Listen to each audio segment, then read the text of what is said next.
Hey everyone, welcome to College Drop-Ins with your co-hosts Natalia And Noah. And today we're going to be talking about pop culture.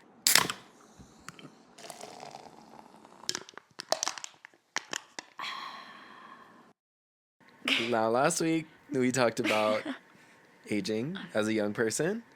This week we're gonna get a bit further into what's relevant in our lives. Now, I took the liberty of looking up the definition of pop culture. Thank God, because The dictionary, Oxford Dictionary definition, even though it seems like slang, modern popular culture transmitted via the mass media and aimed particularly at younger people. Interesting definition. okay, what is your definition of pop culture? I feel like pop culture is not aimed towards young people. I feel like pop culture is a general implementation of the mass media when it comes to fashion, music, stuff like that. Yeah. What about you? Yeah, I wrote down for my definition the trends that are in because of a specific artist. Yeah. Pop culture is a wide field because it covers a lot of things. And we're going to try to tackle some today. What do you feel the importance of pop culture? I think the importance is I can roll my windows down while driving to work and loop Femininomenon by Chappell Roan, and that's Okay. just like really important to me. Yeah, I think pop culture in itself, as the name states, is a type of culture. And I Yeah. think that's really important to a lot of people. I know it's important to me.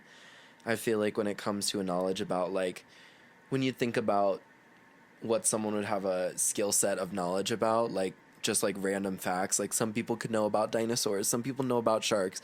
I feel like my real passion for like fun facts and conversation points is pop culture. I think it's such a defining thing because it's not particular to one time period.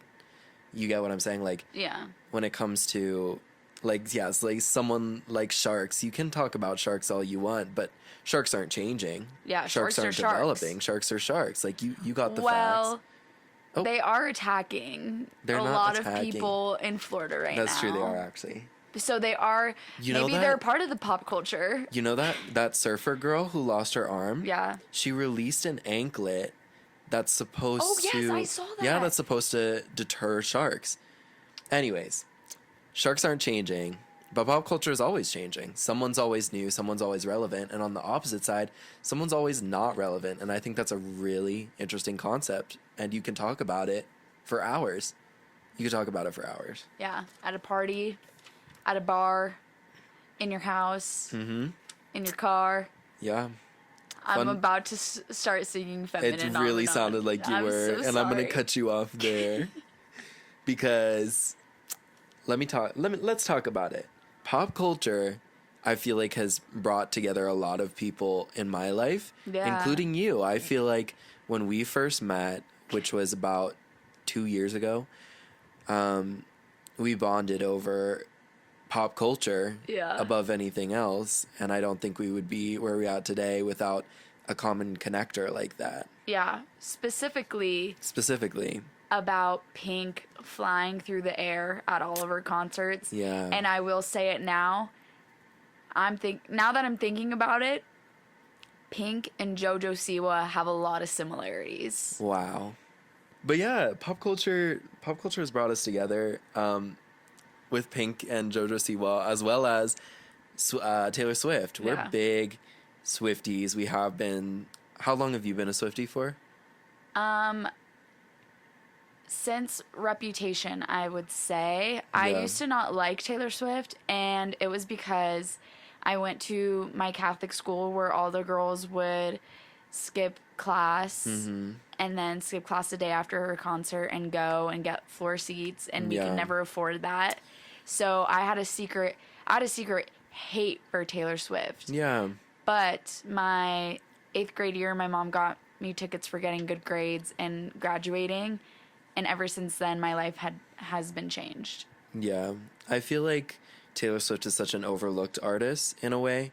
Like, obviously, she's, like, one of the top artists in the world, so obviously she's not that overlooked, but I feel like for a long time, she was overlooked as such a popular artist because she was popular. Or like she was overlooked for being a genius artist because she was popular. Yeah. And I think that's true for a lot of things. I think there's a lot of mainstream artists nowadays that people just don't mess with because they're labeled as popular, they're labeled as mainstream. It's not cool to like them. It's not cool to appreciate their art style because there's other people who don't get the notoriety and you should be giving it to them.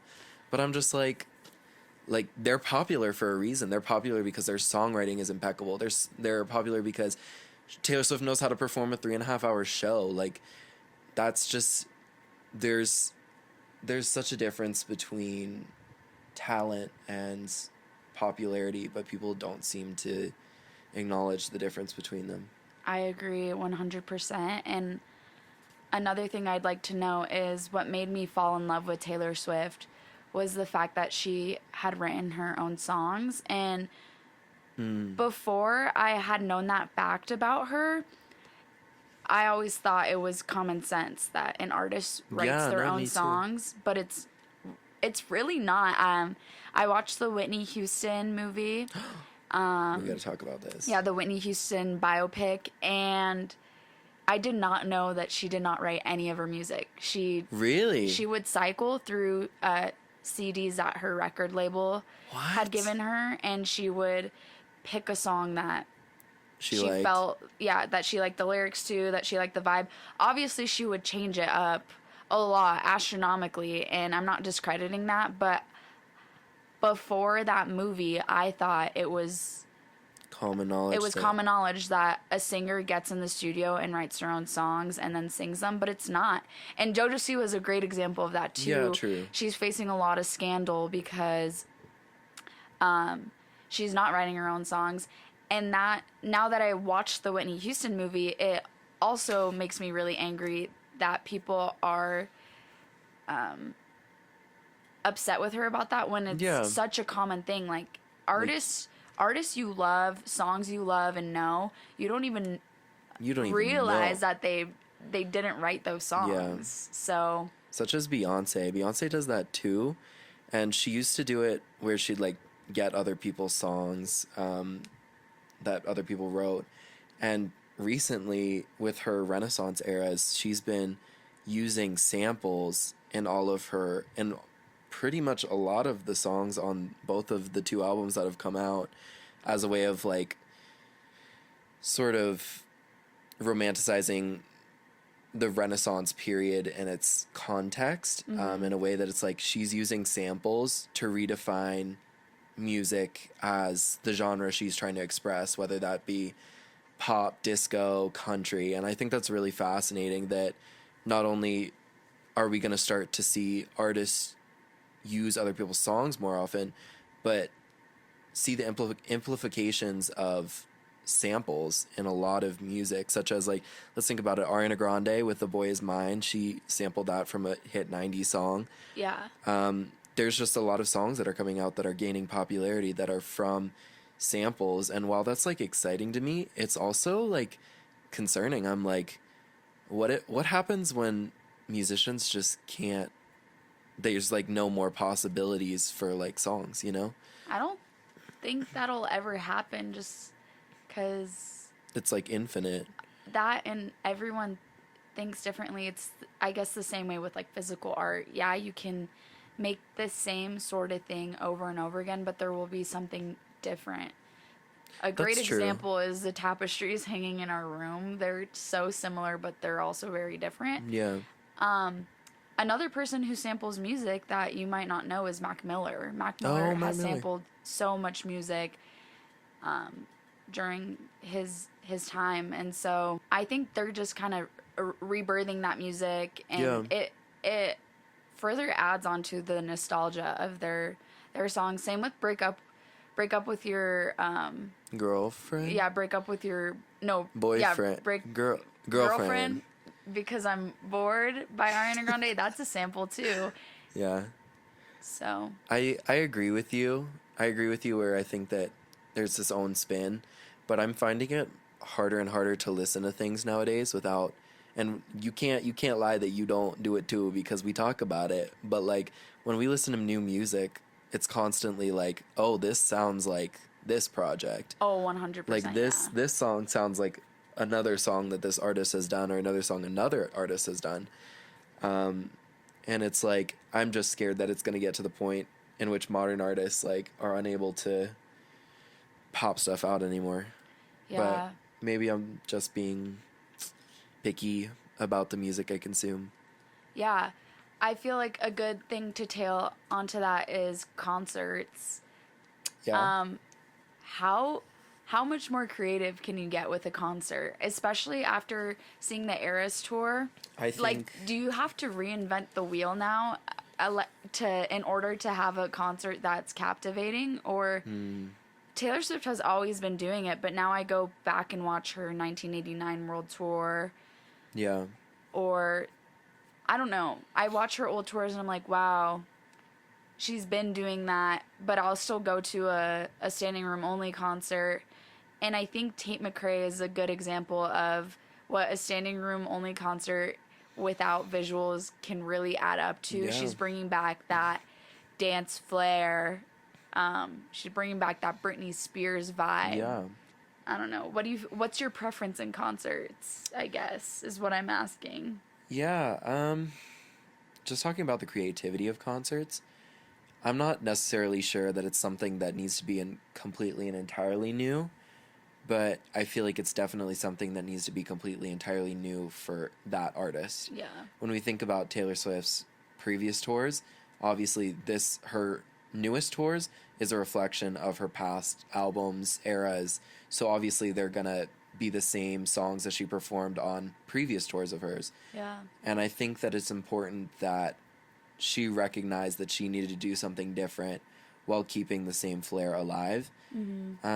And I think that's true for any kind of gimmick that you'd want to do for a tour. Like, just like off the top of my head, if you were like a darker artist and you wanted to do like a ghost zombie werewolf vibe, like Phoebe Bridgers, like, she's not original. Like Phoebe Bridgers, love Phoebe Bridgers, but like her aesthetic is not something that she invented. It's something that she redefined as her own. Yeah. And I think that's what's important. And if Phoebe Bridgers like rebranded into being all like dark ghost spirit vibe to like unicorn rainbow, like that would be out of character, but like it would be her own. She defined it herself. Mm-hmm. So it's not like it's something that needs to be entirely new, but when it comes to tour and tour visuals, it's always something that needs to challenge the artist. Yeah. In a way, or else it just feels repetitive, you know?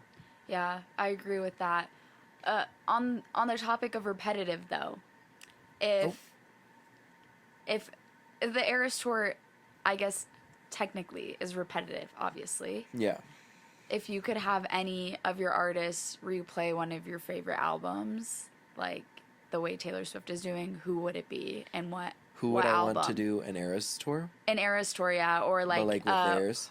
An Eras tour, or for example, one of my favorite bands, Bad Sons, is doing an anniversary tour for their first studio album, and they're just gonna like retour that album in 4 cities. Yeah, I'm gonna be so real. I don't know, but can you share yours? Yeah. And I'll think about mine on the side as well. Yeah, I think if I could go back and see any album I wanted to live, I would want to be at the Wallows Nothing Happens tour. Ooh, okay. That would be your Eras tour? You just want that one though? Yeah, I want that so bad for myself, honestly. Like, they're going on tour right now, and obviously they're going to pull out 1 or 2 old songs, but I would want it to be in reverse. All the old songs, 1 or 2 new songs. As I was thinking about it, I thought we were going to have, like, I came up with mine while you were saying, like, Wallows, and I thought we were going to have the same one. Okay, what's yours? You know who I'd want to see an Eras tour, all their albums? Who? Lorde.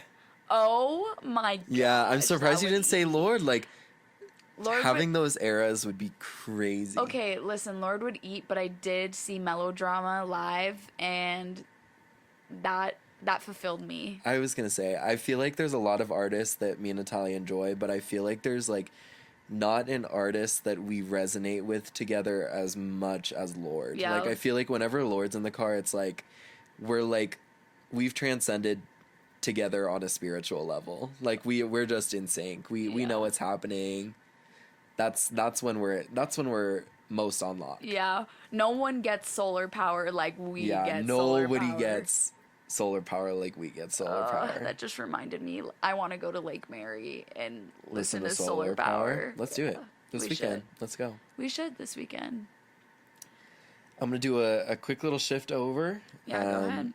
Switching topics completely. Let's talk about, as you mentioned long before, Whitney Houston biopics. How do we feel about biopics? Because I have a very certain view about it. I love biopics. You love biopics? Yeah, personally, I think I like it because my dad would always buy the concert, like the making of, on Apple, and we would just rewatch. So we bought like all the Adele concerts and how she made them, and same with Beyonce. Yeah. I love biopics, and I think it's because we don't see into the lives of celebrities like we do influencers. And so seeing their life, like a biopic about an influencer? No, I'm saying seeing a biopic about a celebrity is like watching an influencer on TikTok. Okay, I get it.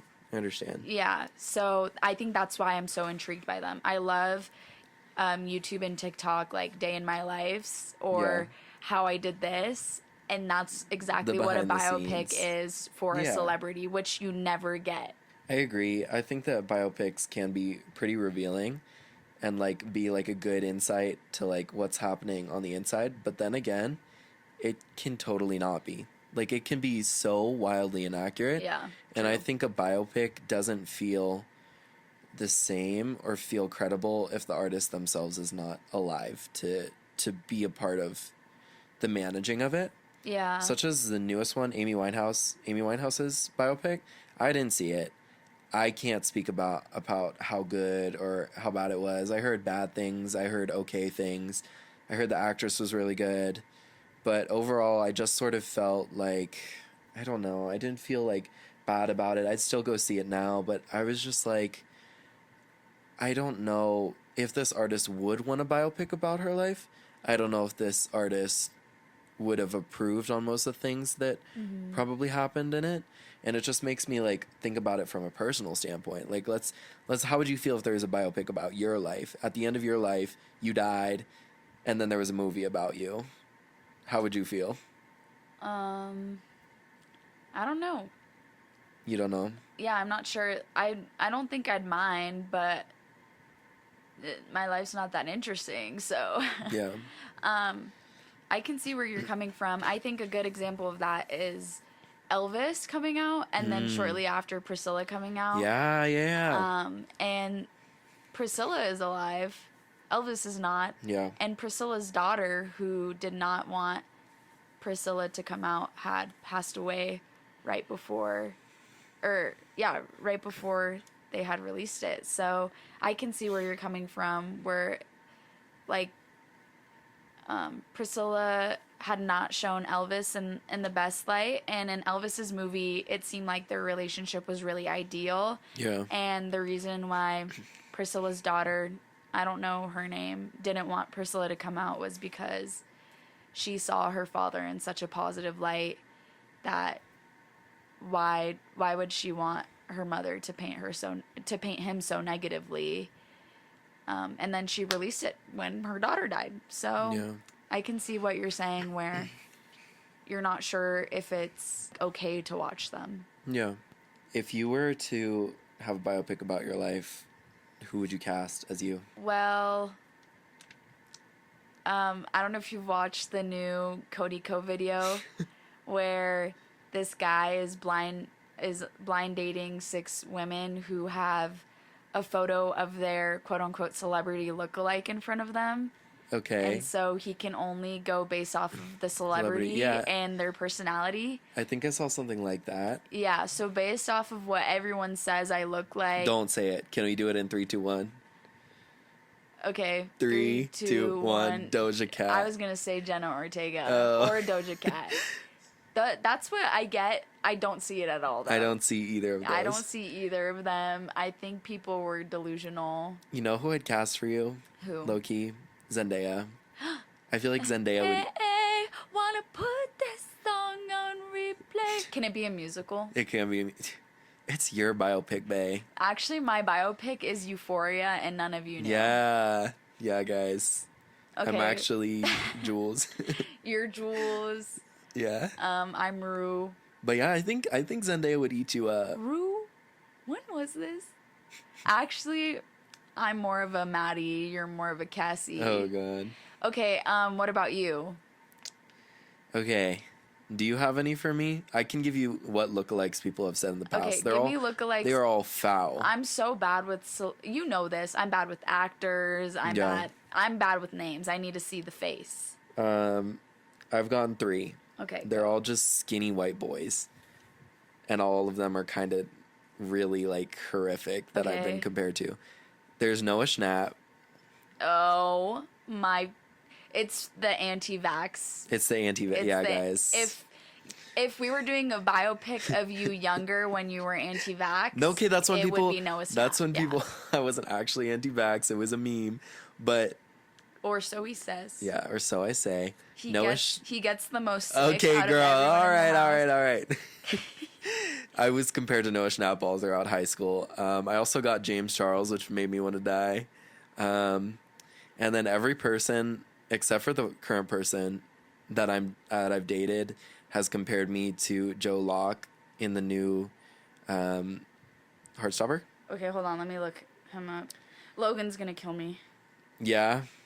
Yeah. Hold on. Zach's giving me a nod, and it makes me want to die.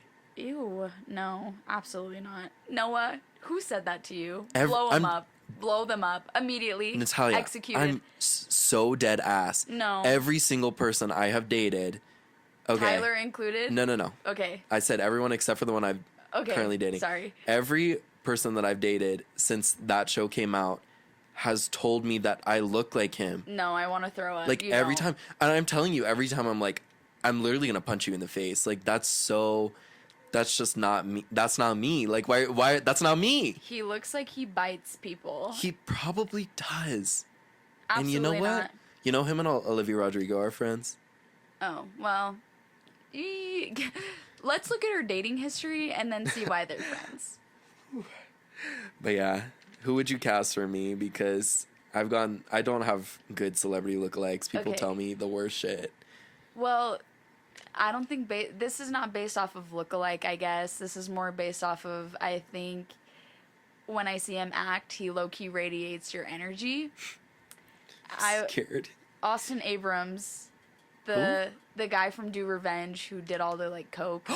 Oh, yeah. I think he'd eat you up. The guy who plays Ethan in Euphoria. Does he? Yeah. Really? For real? Yeah. This one? That's interesting. You know what? He looks pretty foul, but like I think you're right. I think he would radiate me energy. No, look at this. Do you mean it in a positive way? In a positive way. Yeah. Have you seen Dash and Lily where they write to each other in a journal and they hide it in random places? And the like girl he's talking to, well, he doesn't know what she looks like or anything, and she doesn't know what he looks like.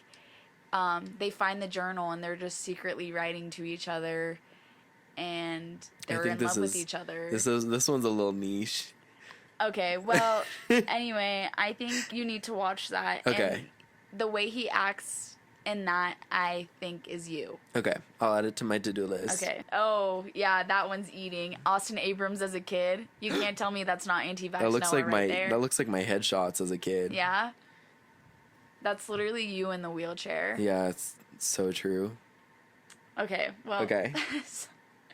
Oh my gosh! It's the same uncanny. person. It's uncanny. We're back, and our next topic is influencers. Are influencers a part of pop culture? And are celebrities influencers? This is so challenging. we were talking about this when we were writing our script. Emma Chamberlain has set the bar. Emma Chamberlain is like the celebrity for me.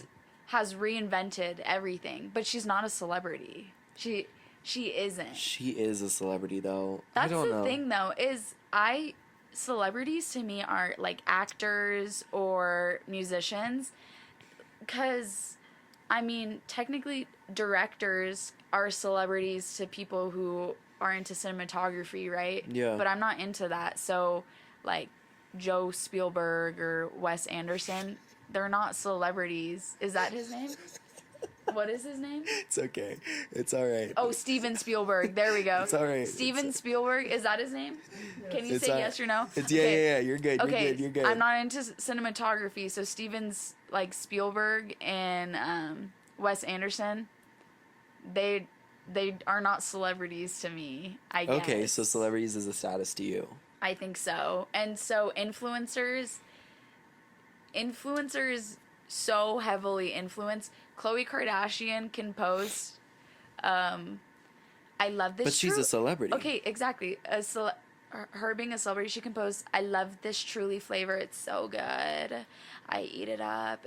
Go buy it now. My ass is not going to buy it. Miss Remy Ashton, on the other hand, if she tells me that Truly flavor is the best thing she's ever fucking drank, my ass will run to Target. I guess run to Walmart. I don't know where the line ends then for influencers and celebrities, because if you're comparing the Kardashians are all celebrities. That's so true, but they didn't do anything.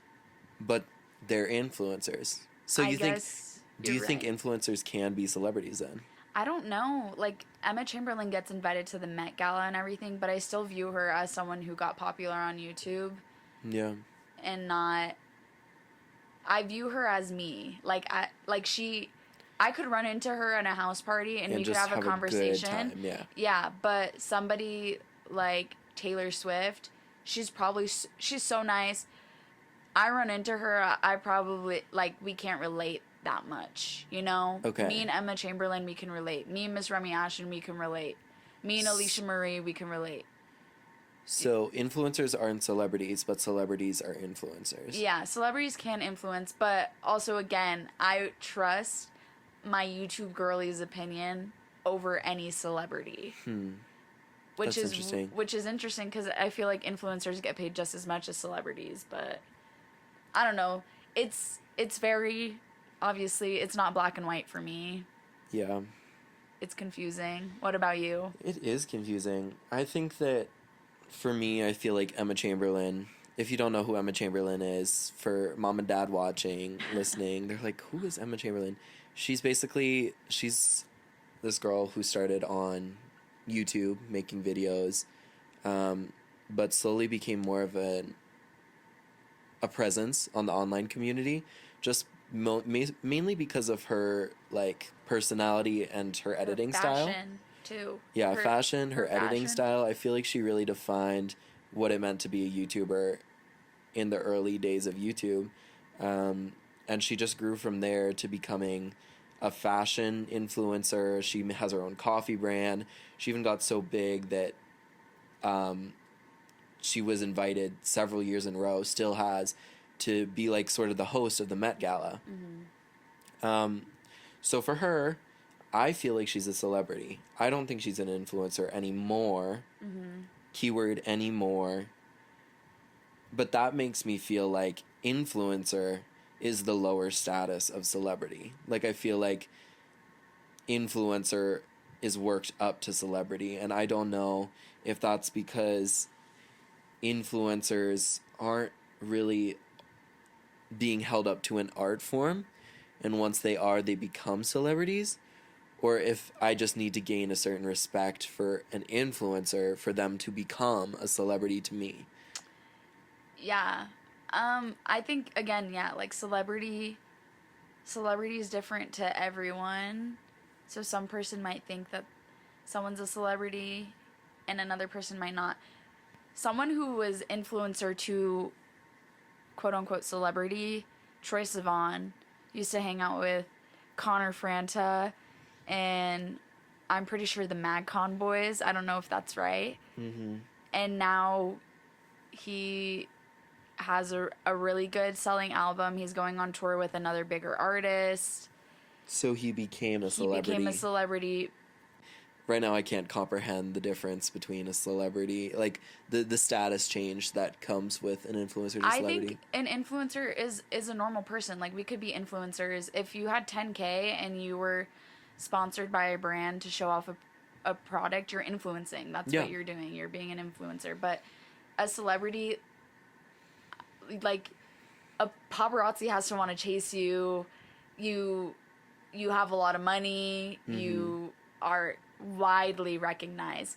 That's another thing. Like, Renee Rapp, is she a celebrity, or is she She's a an singer? artist. Is she an artist? Like, it's so confusing. Okay, this topic is just gonna go around in circles. I don't think we're ever gonna find an answer to this. Yeah. Let us know in the comments what you think the difference between artist, influencer, celebrity, anything is, because we're having a tough time defining it, and we're gonna need your help.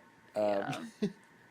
But our next topic, going off of celebrities, influencers, is the surrounding cancel culture. Okay, I think this one could help differentiate True. if they're a celebrity True. or if they're an influencer. Because I was expressing to Noah today, I personally feel like celebrities are uncancelable.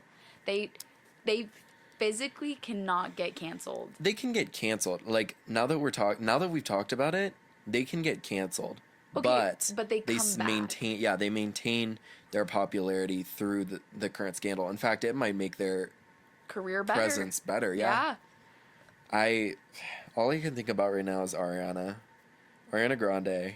People shit talk her, but she's not gonna get canceled. Yeah, Ariana Grande has gotten to the point where she can't be canceled, and I don't think that's a bad thing. I think once you've reached a certain level of success, with a certain reputation, what people say about you, while it can be hurtful to the person, and I'm sure Ariana this year has gone through a lot with the cheating rumors, stuff like that, which has pretty much been confirmed today to be false. Like, it affects the person, but not the person overall.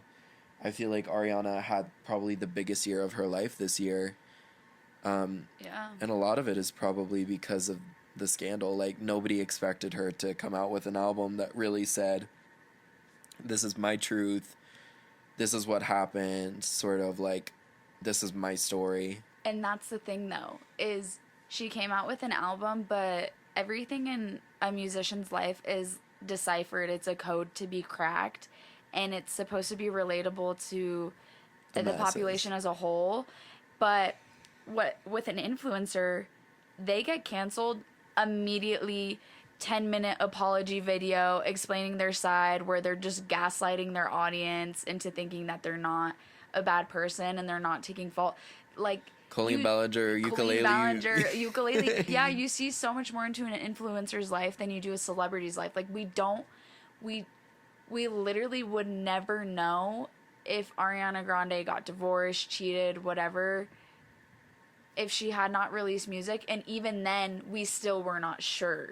Do you get what I'm saying? No. But an influencer, they show, day in my life, this is my boyfriend, this is my husband, whatever. Maybe they don't say the bad things that happen in their life, but people crack the code, cancel them for it, and then they're forced to apologize online. Whereas celebrities, they don't give a shit. They're not going to apologize for anything, and there's not an expectation for them to do that. Okay. I think I finally cracked it. It's a pyramid. There's scheme, influencers, MLM. The bottom two, there's 3 points on the pyramid. 2 on the bottom, 1 on the top. The 2 on the bottom, influencers and artists. Those points both lead to celebrity. Whether or not you're recognized for that is whether you move from the bottom of the pyramid to the top to celebrity status. Mm-hmm. And I think if you're not as popular of an artist, not as popular an influencer, you can be canceled. Yeah. But once you get to celebrity status, once you get to the point in which you've achieved notoriety for your success, canceling you becomes a lot less hard, because you've already created culture-defining art. Yes? No? How do we feel about that? I don't know about the art thing. You don't know about the art? No, because... Just an impact, then? No, I think, again, what I'm trying to, I guess, express is the digital footprint that they have. Yeah. So Emma Chamberlain used to be like chronically online, right? Mm-hmm. And she's been canceled for numerous things. She Not has? even canceled, but people like... are like, Emma Chamberlain smells bad. Ew, she's yucky. Don't want to watch her videos anymore. Yes. And then when she stopped posting about her entire life and only shows us glimpses like on Vogue or at the Met Gala or just every so often with her coffee brand, she all of a sudden there's not a lot to work with to cancel her for. Do you get what I'm saying? I get what you're saying. And so somebody like Cody Ko or Brittany Broski, they're both going through scandals right now.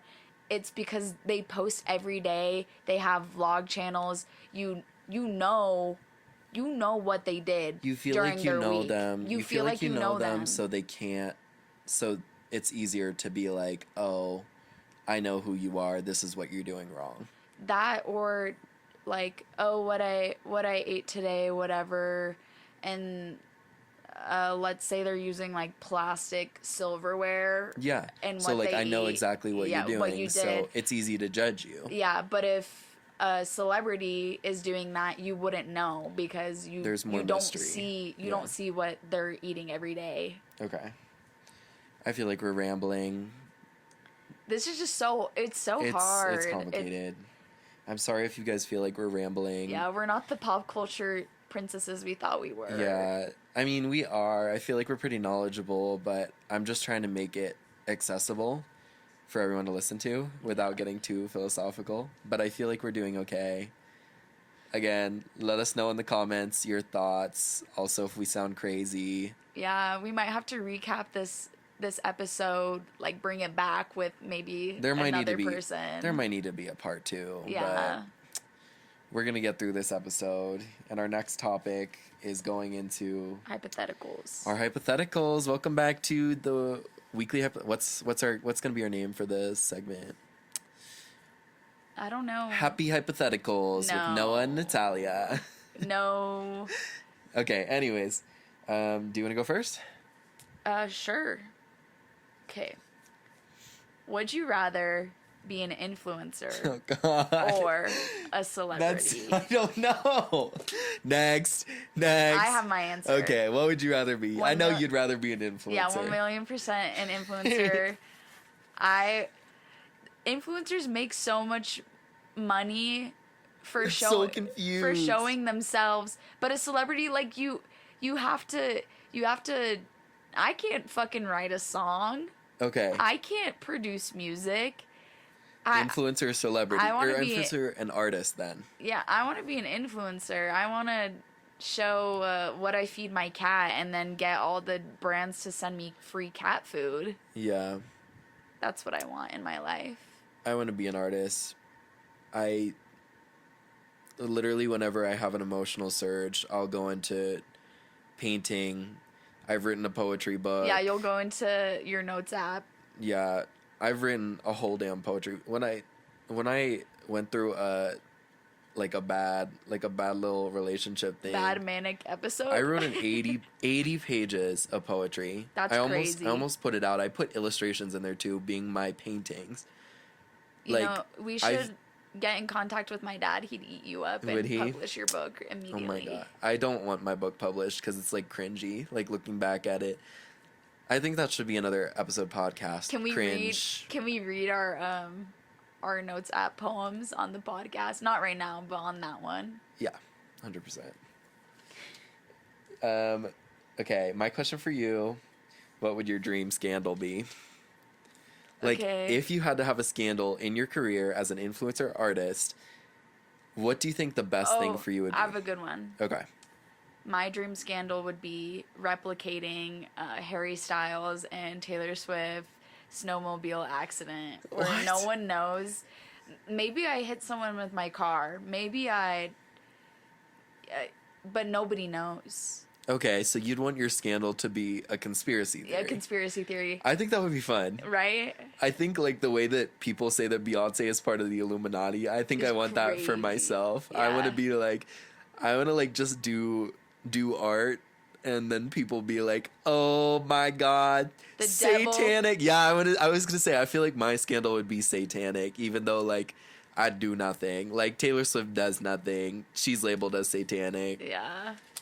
That's what my scandal. She's praying on her stage, and Yeah. all of a sudden, And the then devil is in the her. witches, witchcraft. Oh yeah, from Willow. Witchcraft on stage. Nah.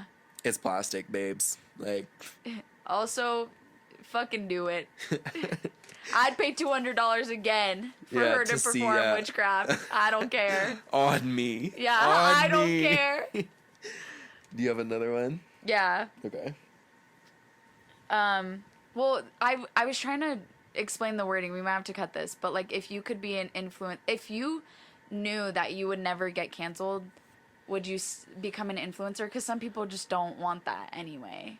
Some people don't want to become an influencer Yeah, if some they people- don't think that they'll get canceled. Okay, so the reason I don't want to become an influencer is because I know right off the bat, a weekend, my ass is getting canceled. Like, and so if I knew that that was never going to be a possibility for me, my ass would be chronically online, 4 vlogs a day. So you're saying if If you If- wouldn't get canceled, would you become an influencer? would that mean that all my past actions like in my life would have just disappeared? Yeah, all of a sudden, like, let's say you're Tana Mojo, right? Yeah. You're like, my crazy ex-boyfriend that did this to me, his ass would not speak up.